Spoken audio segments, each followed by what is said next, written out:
ఈ రోజు ఇంత స్థాయిలో ప్రాణాలు కోల్పోయేవి కాదంటూ కూడా ఆగ్రహం వ్యక్తం చేస్తున్నటువంటి సిచ్యువేషన్ కనిపిస్తోంది. అక్కడ ఉన్నటువంటి స్థానికులు ప్రభుత్వాన్ని క్వశ్చన్ చేస్తున్నారు. సారీ, ఇటువంటి హెవీ వెహికల్స్ వెళ్తున్నప్పుడు లేదంటే ఏదైనా లోడ్తో వెళ్తున్నప్పుడు తప్పకుండా దానికి క్లోజ్ చేయాల్సిన అవసరం ఉంటుంది, టార్పాలిన్ కవర్స్తో కానీ దేంతోనైనా అది బయటకు రాకుండా. కానీ ఇక్కడ అటువంటి చర్యలు కూడా తీసుకున్నట్టు కనిపించడం లేదు, ఎక్కడ దాఖలా కనిపించట్లేదు. మనం సెకండ్ విండోలో చూడొచ్చు, ఏదైతే బస్సులో చిక్కుకున్నారు వారు కనీసం లేవడానికి కూడా ఆస్కారం లేదు, ఎందుకంటే వారి మీద పూర్తిగా కంకర పడిపోయింది. ఆ కంకర తీయాలి, వారు అక్కడి నుంచి సేవ్ చేయాలి. ఒకవేళ ఇదే గనక కంకర్ లేకుండా ఉంటే గనక ప్రమాదం జరిగిన తర్వాత వారిని సేఫ్ గా బయటికి రావడానికి ఆస్కారం ఉంటుంది. అరే యాక్సిడెంట్ అయిన తర్వాత తప్పించుకునే ప్రయత్నం చేయడానికైనా అవకాశం ఉండేదేమో. కానీ పూర్తిగా ఆ కంకర బస్సులో పడిపోవడంతో, ఆ ప్రయాణికుల మీద పడడంతో ఆ కంకర తీస్తే తప్ప వారు పైకి లేవలేని కండిషన్. సో ఇక్కడ కూడా ఎందుకు ఈ విధంగా జరుగుతుంది? గతంలో ఒకసారి ఐ థింక్ గుర్తుండే ఉంటుందేమో, సాయిధరంకి సంబంధించి యాక్సిడెంట్ జరిగినప్పుడు ఇసుక వెహికల్స్ ఈ విధంగా ఓవర్లోడ్ వెళ్తున్నప్పుడు ఆ ఇసుక రోడ్డు మీద పడ్డంతో వెహికల్స్ స్కిడ్ అయ్యి ఇదంతా జరిగింది. అప్పుడు చాలా సందర్భాల్లో మారడం, ఎటువంటి చర్యలు తీసుకోవాలి, అసలు ఏమున్నాయి, రూల్స్ ఏంటి, రెగ్యులేషన్స్ ఏంటి, ఇటువంటి హెవీ వెహికల్స్ టిప్పర్ ఇది ఇటువంటి కంకర్ కావచ్చు, చిన్న సైజు స్టోన్ సంబంధించి మెటీరియల్ కావచ్చు, ఇసుక సంబంధించి కావచ్చు, ఇటువంటి మెటీరియల్స్ తీసుకెళ్తున్నప్పుడు వెహికల్స్ ఎటువంటి రూల్స్ గైడ్లైన్స్ పాటించాలనేది ఆ రోజు కూడా మనం మాట్లాడుకున్నాం. కానీ ఈ రోజు అటువంటి కండిషన్స్ ఎంతవరకు ఫాలో అయ్యారు అనేది ఒక ప్రశ్న. టిప్పర్ డ్రైవర్ కారణంగా, ఏదైతే టిప్పర్ డ్రైవర్ నిర్లక్ష్యం కారణంగా, అతివేగం కారణంగా ఈ రోజు 24 మంది, ఇద్దరు డ్రైవర్లు, ఇటు ఆర్టీసీ బస్సుకు సంబంధించినటువంటి driver, at the same time tipper driver కూడా చనిపోయారు. దాంతోపాటు 22 మంది బస్సులో ఉన్నటువంటి ప్రయాణికులు, మెయిన్ గా డ్రైవర్ రైట్ సైడ్, ఏదైతే డ్రైవర్ వెనకాల ఉన్నటువంటి ప్రయాణికులు ఎవరైతే ఉంటారో వారు పూర్తిగా కూడా మృత్యువాత పడినటువంటి సిచ్యువేషన్. ఇప్పటికి ఇంకా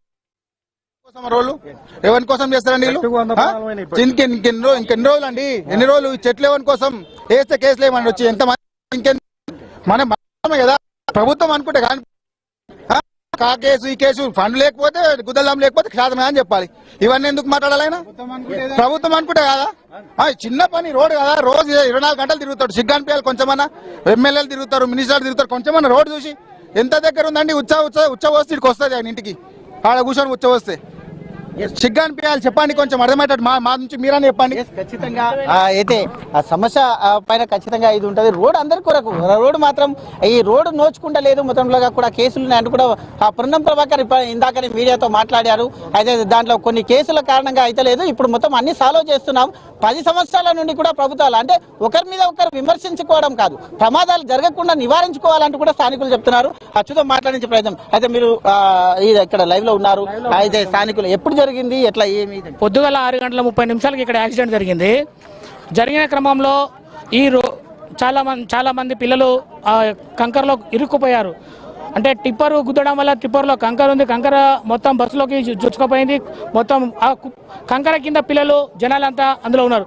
కానీ ఈరోజు ఇంత ఘోరమైనటువంటి సంఘటన జరిగితే కూడా ప్రభుత్వాలకు హలో హలో హలో హలో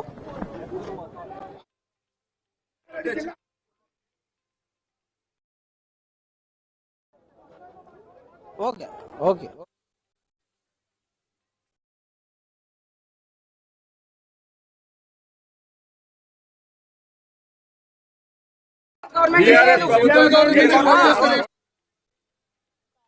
స్థానికుల నుంచి వర్షం చూస్తూ ఉన్నాం.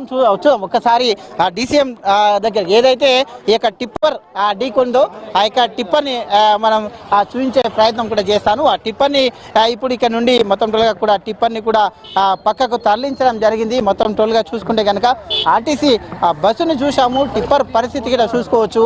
ఇంత అయితే మొత్తం హార్డ్గా ఉండేటటువంటి, ఇది మొత్తం టోల్గా కూడా ఇంత హార్డ్గా ఉండేటటువంటి టిప్పరు, ఇది లోడ్తో వెళ్తూ